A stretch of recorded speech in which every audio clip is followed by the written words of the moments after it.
So, what are we going to do here as we come into our final hours together? There are a lot of things we could do. My goal, obviously, is to always have you leave with the strongest amount of your emotion geared in your body, because that's what's going to get you to go follow through.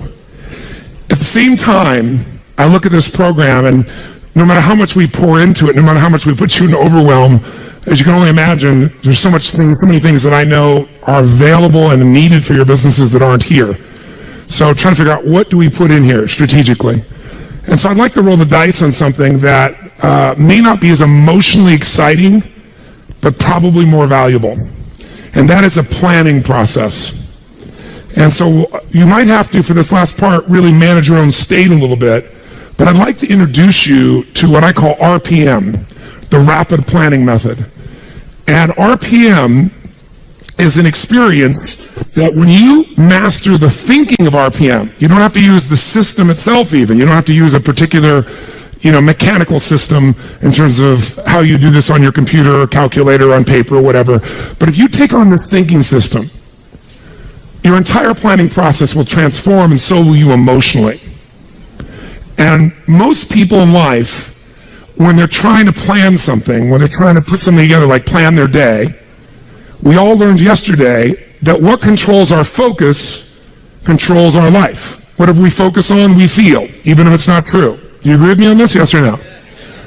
And everything's trying to get our focus all the time, right? Advertising's trying to get our focus. Your phone's ringing. In your pocket, it's buzzing. And that buzz is either your phone, or it's an email, or it's a text. There's this constant something trying to get control of our focus. But what you focus on determines your destiny in your life. So if you don't take control of it, somebody else will.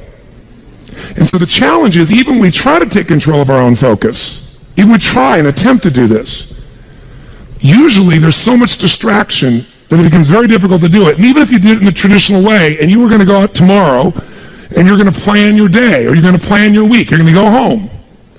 In order to plan it, you're going to have to come up with some answers for the week. And the question you're going to ask, if you don't know RPM, is what? What do I need to? Say it nice and loud. What do I need to? And that's a good question. It's much better than, why do I have to do this? It's much better than, what the hell do I do? A few modifiers around that language and you'll feel very different, won't you? So when you ask, what should I do? The answer you're going to get is usually based on whatever is most pressing on you at that moment. And what tends to press us is either something painful, right? Right now I got to do this, because if I don't do this, something's going to happen. Or something that we want, something pleasurable. Is that true? Or it could be our own sense of vision. But that's usually the last thing that we focus on. How many agree with me on this? Say aye. So let's say, for example, someone keeps coming to you and goes, I need this and I need this and I need this. And they do that in the form of your text. They do that in the form of a phone call. They do that in the form of an email. They do that in the form of walking up to you and go, hey, Tony, can I ask you a question? And right in that moment, they're coming to you and they're asking for the most valuable thing you have in life, your focus.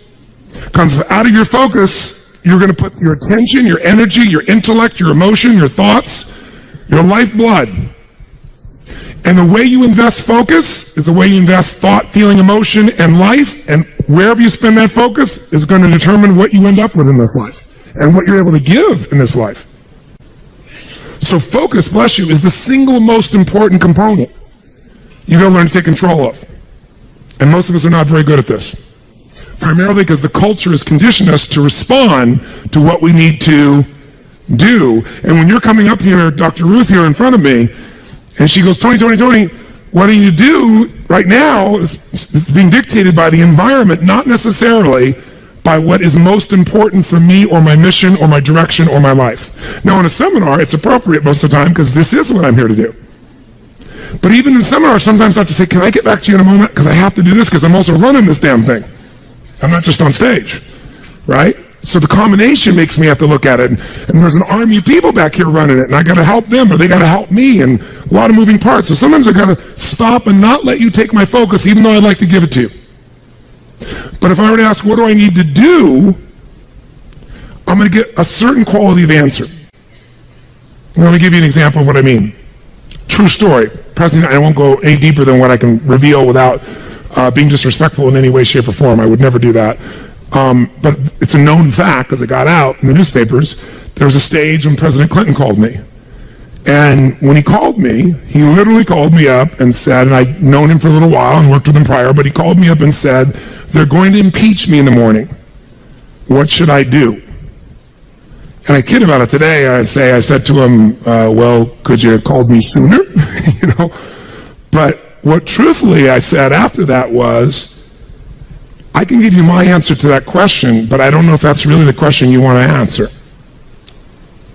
Because the answer of what you should do requires a different question to be asked first, which is what's most important to you. Because if what's most important to you is to stay in office, then obviously you should just keep doing what you're doing, because even though they'll go try to impeach you, they won't have enough votes and you'll stay in office. But if your outcome, what do you want? What's your outcome? What's the result you're after? That changes what you do. If your outcome is to regain respect from mothers, fathers, what they can say to their children about the President of the United States, then based on that, you might have to do something different. And I said, it's easy for me to say, because I'm not in your position, and I'm not facing an inquiry in the legal side. And he said, yeah. And I said, but you're also a lawyer. Now, you certainly know the law. And I said, you know what you can say. He goes, yeah, well, you don't have somebody coming at you, stars coming after me. He's trying to do this, trying to do that. I said, I know that. So I'm not telling you what to do. You're just asking me what to do. I won't tell you that. First, you got to tell me, what do you want? If you don't know your outcome, if you don't know the real result you're over and you answer what to do, you may even get what you want. You may do that, get the result, but it's not the result you really wanted. That's, again, the difference between strategy and tactics, isn't it? Which is one of the single most important lessons I hope we got across to you this week. So you got to learn to ask a different question than what to do, because how many of you found out that it doesn't matter what the day in your life is? If you really write down everything you got to do, there's no way in hell you could do it all. How many agree with me on this? Raise your hand and say aye. So most of you start out in the old days with a little time management book and you used to write down all your to-dos. Right? How many of you still have one of these? Right? You write down all your to-dos, and then in the early days, you actually put like A, B, C priority maybe in the very beginning.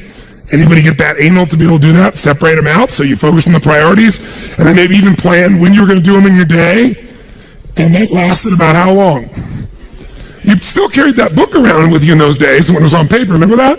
But what it was your address book in those days, because you didn't have an iPhone, right? It was your calendar and your address book and a few crappy things you wrote down. But you never sat down and wrote the whole list out, because you knew you weren't going to do it all, and it just felt like hell every day to rewrite it all. Who can relate with what I'm saying as being true? Say aye. So when I only had one company to run, I was just a kid, I went to one of those programs prior to the days of Franklin and Covey and all those guys. It was called the Time Bank. And we had this 3-ring binder like this. It was so cool, and it had its tabs and had my calendar in the front so I could schedule things, and have these daily little tabs. I could plan out the day and write my to-do lists. And then it had my A through Z's in the back where I could file under people's names and things, all the details I needed. And then that was all the phone information, because there wasn't email in those days. And you carried around this little mini suitcase with these big rings, and it worked really cool. It was great. But I learned once I had 2 companies, and then 3, and then 4, then 5, there was no way. My to-do list got bigger and bigger and never got to be done.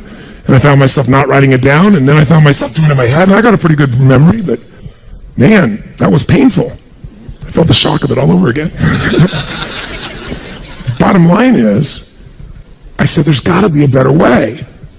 And I kept thinking, what controls our life is what we focus on. What we focus on, we feel. What we feel and focus on, we move towards. Wherever focus goes, energy flows. So wherever your focus goes, energy flows. So if I want to control my focus, the most powerful way is by asking what? Better questions.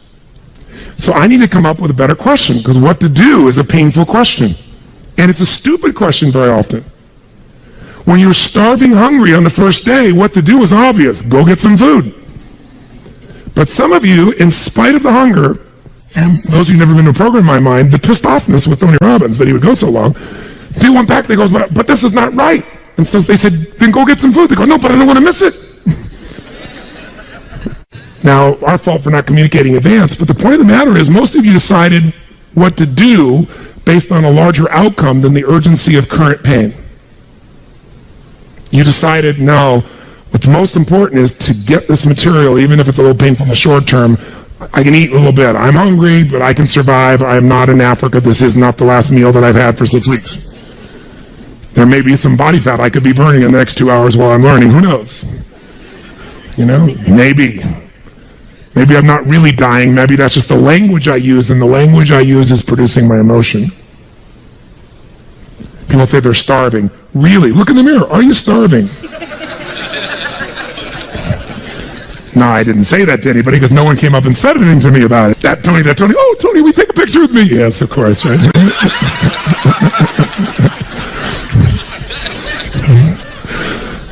My point is this.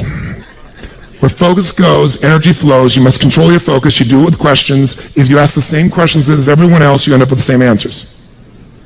So, how did Bill Gates change his economic world? He was a software designer who didn't say, how do I make better software? He asked, and caught everyone else to ask, how do we become the intelligence that controls all computers worldwide? How do we become the intelligence that controls all computers worldwide? Now, when that's your outcome, do you end up with a different to-do list than if your outcome is to build the best software, yes or no? Yes. That's why he's one of the richest men on earth. Change your question, change your life. When it comes to planning your life, I want to get you to learn to ask 3 questions now. And the first one is not, what am I going to do? And how many understand why now? Say I. The question you want to ask yourself is, what do I want? What's my outcome? What's my result? The word RPM, the first one is to get you focused on the target. The target is not the activity. The activity can change.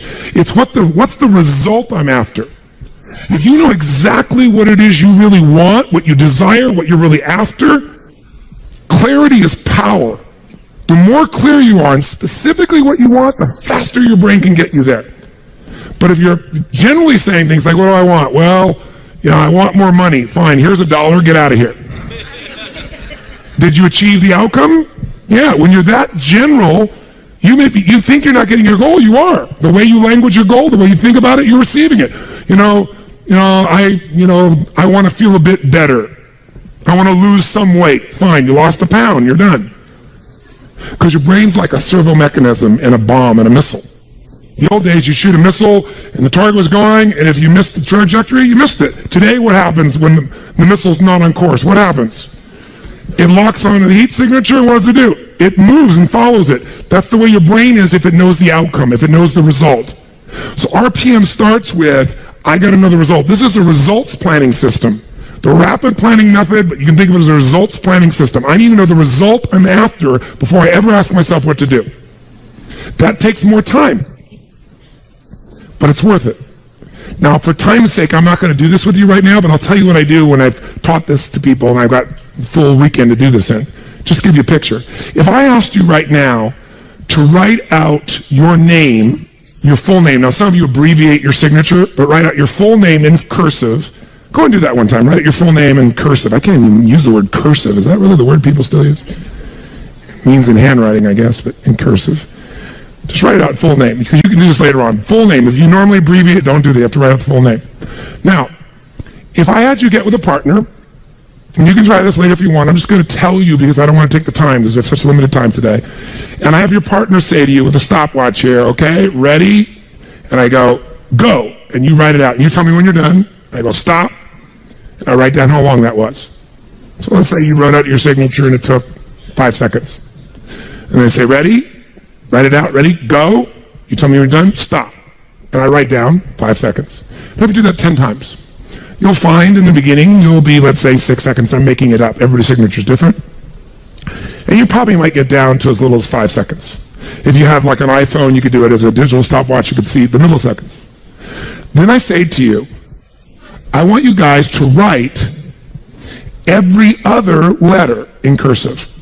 In other words, you're going to write half as many letters. How long do you think it would take to do it? Half as much time? Most of you will take twice as much time in the beginning, and then eventually, what's interesting is, if I do it 10 times, and the last 2 or 3, and this makes no logical sense, and again, I don't want to take the time to have all of you do this 10 times, 10 times, 10 times, but you can go do it on your own, I'll just tell you the result. In most cases, even though you're doing half as many letters, you cut it by 2/3 of the time. There's something happens when you break an old pattern and you do it fresh. Your brain over the years has learned ways to move more rapidly since when you did your original signature, and you'll do it in 1/3 the amount of time. It'll take twice as much at first, and then it'll cost you 1/3 amount of time. Now let me tell you why I'm telling you this. The system I'm calling the rapid planning method, by the time I show it to you, you're going to go, this takes more time than just making my to-do list. When? When will it take more time? When? Initially.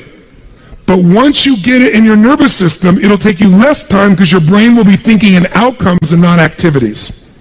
And when you think in terms of outcomes and not activities, pretty soon some of the activities on your list you don't even need to do to get the outcome. You find a better way to get the outcome quicker. Now, how do you do that? Yes, 3 questions. Question 1, what is my result? What is my outcome? What is it I really, truly want from this? If you're going back next week, and you say this next week, what are the most important what? Outcomes for me to get this week in my business. And you just write those outcomes out, not your action items, the outcomes. If you do that and nothing else, you'll be ahead of the game. And if you just keep looking at those outcomes every day, how am I doing on that outcome? Your brain will come up with ways to get to that outcome. I promise you. Focus on outcomes, not on activities. Action for most people, activities, most people may mistake movement for achievement. They mistake action items and to-dos for achievement. We're after the achievement. Are you with me on this? Yes or no? Yes. It's a different way of thinking, and I think all of you inherently have it. But if you make this ritualized, just like the things you learned this week, they're all great, but if you don't systematize them, they'll work when you do them.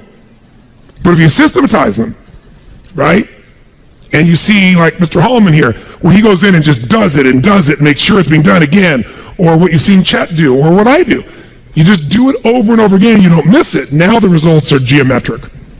So I want to get you to systematize the thinking, whether you do it visually the way I'm going to show you or not. So, first question, what's the result I'm after? What's the ultimate result? What do I want out of this week, out of this thing, out of my business, out of my life, for my body? And you want to be as what as possible when you describe that outcome, that result. As what? Clear. As clear and specific as possible. Generalities will confuse you. So it might take you longer than just writing down call so-and-so to think, if I'm calling my son, I'm going to call Jarek, or I'm going to call my brother. This is what goes through my head before I call him, always. What's my outcome? Because I don't want to just call him. I want Jarek to feel loved by his dad. Or I'm thinking about what's my outcome. I've got to talk to him about this thing that's out there. I've got to make sure I get through to him on this because I want to guide him and move him in this direction. That's what I want to be as his father. I don't want to just chit-chat. I can do that too. If you think before every phone call, before every time you're planning your day, and you think before you have any meeting, what do you think the first thing I ask of anyone when we sit down in a meeting is? Okay, what are your outcomes? What are the outcomes for this meeting? First thing I want to know, because if I know the outcomes, guess what? A lot of meetings, they're done pretty quick. Because if I know the outcome, you don't have to go through all the activities to sell me on it. Just, that's your outcome? How do you want to do it? Sounds good to me. Rock. That's how you make a meeting productive. I know a meeting's productive not by the hours or time. Sometimes it takes longer to the outcome than you want, but I'm going to get the outcome. That's, by the way, what you see with me on stage. That's why my times vary. But it's based on an outcome. I'm going to get that outcome. I don't give a damn whether it's the right time or not. I want to do it in that time, but I must deliver the outcome. How many get that? And by the way, how many like to have your company focused on outcomes, results, and not activities? Say aye. People say all the time, well, did you get that done? Well, I left them an email. I left them a voicemail. I've sent them 3 emails. How many times have you heard that? When that happens with me, I'm like, but I don't show it. I just like, really? Wow, that's fascinating. We'll explain about our culture. It's about getting the result. So I can help you if you can't figure another way to do it, but there may be 12 other things we might want to do. Maybe they don't have the answer. Maybe somebody else can give us the answer. The outcome was to get this information, not to leave an email or 12 or 3 voicemails. That will not do any of us any good. How many follow? Now, whether you get the outcome or not, whether you get that result, will be based, first, do you have clarity? And the second thing is, whether you got enough emotional juice to keep going after it when things don't work out. So the second part of RPM is the purpose. RPM, by the way, how many knows what it means when you increase the RPMs in a car? Anybody here? What does that do? It builds up what? Power, speed. Higher RPMs, you can explode through something, right? You can make something happen. So think of this metaphorically also, this rapid planning method, this result planning method. So it's rapid planning, it's a result planning. You want a results-focused, purpose-driven, massive action culture. That's what RPM stands for. It's how you build up power and you break through. But whether or not you get that result will be, are you clear and specific?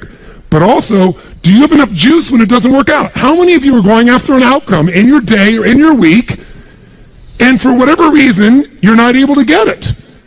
The person doesn't respond, they're not there, the thing's not there, something interferes, somebody interrupts you. Who's had their plans interrupted? Raise your hand and say, I.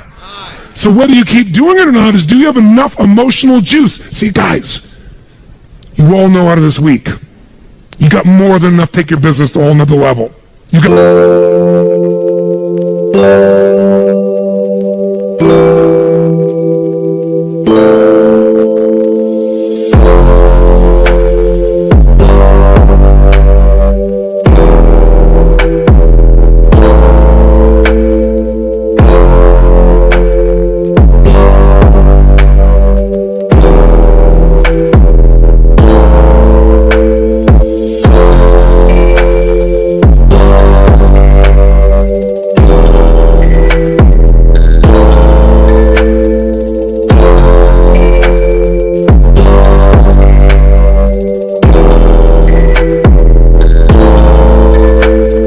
more ways you can go home and be artists now. And somebody, went by so fast, but many of you have the program, you'll watch enough times, you'll be there, somebody's going to invite us in, we're going to be there and make sure you do it. So it's going to happen. But the art of it being followed through or not is going to come to you have the emotion to follow through, and that needs to be a part of your thinking also. So the next question I've always asked, besides the outcome, is why? Why is more important than how? Why are we doing this? What's the purpose? Purpose is more powerful than object. Purpose is more powerful than object.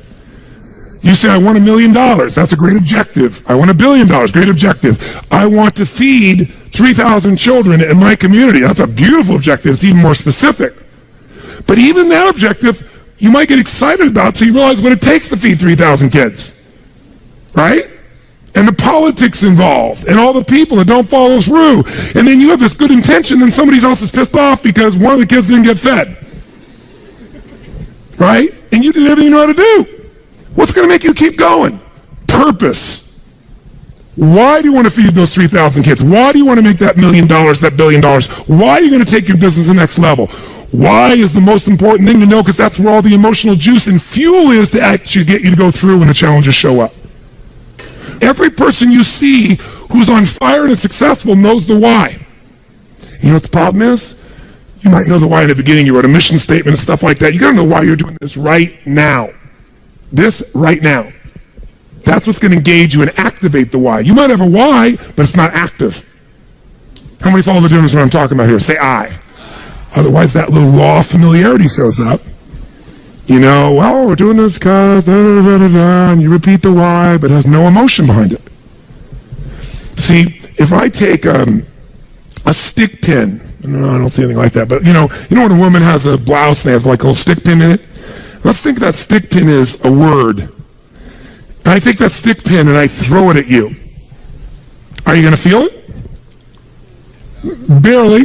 But if I take that little stick pin called a word and I wire it to the back out of a giant iron bar called emotion, now I can take that stick pin and put that thing right through your heart. That's the power of why.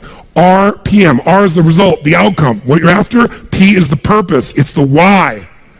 80% of success is why. 20% is how. Get a big enough why, people will figure out how to do it. Yes. How many agree with me on this? Say I. So you better know your why. So, talking to the president, Tell me something. What's your outcome? And then why? And once we know the why, we know what you're after and why, then the question is, how do we do it? We know what we're after, why, how do we do it? Look to the stars above. I've got you for love, and we are coming down. I'll take us from here beyond the stratosphere, embracing the sun, and we are coming down.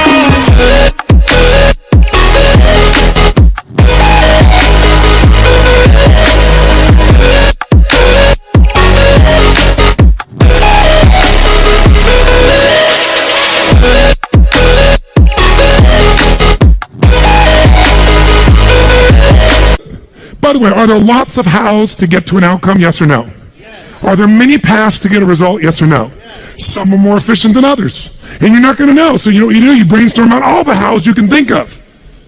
All the things you could possibly need to do to get that result. And then you narrow it down to the 20% that makes 80% of the difference. And you'll find out you don't have to do that whole to-do list. In fact, wouldn't it be nice to write your whole to-do list and not do it and still get the outcome? How many prefer that? Say aye. That's RPM. I love it when I don't do my to-dos and I got the outcome. That's the coolest thing in the world. You might have done one or two of them, but it's then learning selectively which ones are going to create it. But the only way I knew that is to brainstorm out the M, the massive action plan. If I know the result I'm after, I know what it is I want, what's the outcome, what's the result, what do I want specifically, clearly, and I know the why, and the why has got to move who? Who does the why have to matter to? Well, if it's a why you're trying to get everybody to deal with, they got to have a why involved in it. But people do things for different reasons. People donate money for different reasons. Some of you donated money the other day here because you were moved by the experience. Some of you did it for connection. Some of you did it to contribute. Some of you felt guilty if you didn't do it because somebody else did beside you. Or you have a lot of money and you feel guilty about it because you didn't earn it. I'm not saying anybody in this room, but that's how some people are. They inherited it, so they feel guilty. Some people do things to get their name up on the wall. Some people today do it anonymously and then tell everyone. Isn't it true? Yeah, just confidentially. That was me. You know? And everybody tells everybody that it's anonymous. They're doing it for significance. Some do it for connection. Some do it for contribution. I don't care why a person does it, but we do it. But if you're going to work with a group of people, you better make sure the why touches on all their needs. Does that make sense? When it's you, whose why does it have to be? Whose why does it have to touch? Whose purpose does it have to be? Your own for you to be moved. So if you know the result and you know the purpose, now you need the M, which is the massive action plan. We also call the massive action plan the map. It's your massive action plan, your map. How are you going to get there? What are you going to do? And by the way, when you're crystal clear on what you want and you know why you want it, you can make a big map. You can brainstorm a million ways to do it. Not all your houses are going to work. That's why you make a whole map. And then go back and gradually asterisk the ones that are the most important and go hit those. You might get the whole outcome in the first two action items and get rid of your whole rest of your list. This is RPM. This is how I operate. Now, if you never did this on paper, you just did this thinking process in your head, you'll get invaluable resources. If you learn to put this on paper, it'll be more powerful because then your brain isn't racing and you can see it. If you make it into a system that you personally use, your productivity will explode. If you teach your whole company to do this, your company will go to levels you can't even imagine because everyone will match. I don't know what you're feeling, but you can tell me anyway. Cause you're hurting my feelings, I know you can love me. Tell me now, tell me now, tell me now, if you want to get out of my life. But tonight, but tonight, but tonight, oh yeah. Tell me now, tell me now, tell me now, if you want to get out of my life. But tonight, but tonight, but tonight, in my heart, there is nothing. Oh my heart, there is no bed. In my heart, there is nothing. Oh my heart, there is no bed. Maximize their productivity. And it is different than any other system in its essence because it causes a different focus with a different level of emotion greater creativity as a result of that, and then it shows you how to leverage it all. Does this make sense? Yes. So, those three pieces, results planning, asking what question? What's the first question you're going to always ask? What do I really want? What's my outcome? What's the actual result I want from this day, from this week, from this conversation, from this meeting? Doesn't matter what it is. If that's all you ever do, you're already practicing RPM at a fundamental level. But if you want to juice it up, you ask the second question. What's the second question? Quick. Why do I want it? Why? What's juicy about this? What excites me about this? What do I really want about this? If I'm going to call this person, why am I calling them? And then you know what? When you get a stronger why, the action items change because you're in a different what? Who knows? A different what? Make that same call without any clear outcome and any clear purpose, or the outcome is get back to him. That's my goal, get back to him. What's going to be the quality of the writing or the phone call or the vocal quality when you're getting back to somebody? Versus if you know, my outcome is to make sure they feel like I am so in their corner that I'm here to make sure their needs are completely met, more than they've ever met by any person they've ever spoken to on the phone before, and that I'm here for them and they can count on me. Why? Because that's who the hell I am. Because when people deal with me, they have found someone like no other human being they've ever dealt with, and I am a source they can count on. That's why I don't have to go chase 8 million new clients. That's why they stay my client for 17 years and pay me $1 million a year to talk to them on the phone once every 10 days for 10 minutes and see them 3 times a year for an hour. And I get a piece of the upside, so sometimes I get a couple $1 million for that. Why would somebody pay you that kind of money? Because when my guy calls me, he gets delivery he can't get anywhere else on the face of the earth. So I pride myself in that. And by the way, that feels juicy to me. It means my need for contribution, for my need for growth, my need for significance. I'm the best at what I do. My need for certainty, I deliver. And it's variety. Who the hell knows what's going to happen when I pick up this phone? It's different every time. Because the market's changed, something's going on. How many follow? Say I. It's a very different thing than how I'm getting back to my client. Right? And the way you're going to come across is different. And everybody will go, wow. And in life anyway, by the way, the people who are the very best on earth that get paid everything like 100 times more than everybody else, they're just a little bit better than everybody else. It's like, you know, a bear's chasing you. I don't have to be that fast, just that much faster than you. Right? In life, you just have to be a little bit better than everybody else, and you get all the rewards. And that little bit better, to me, is RPM.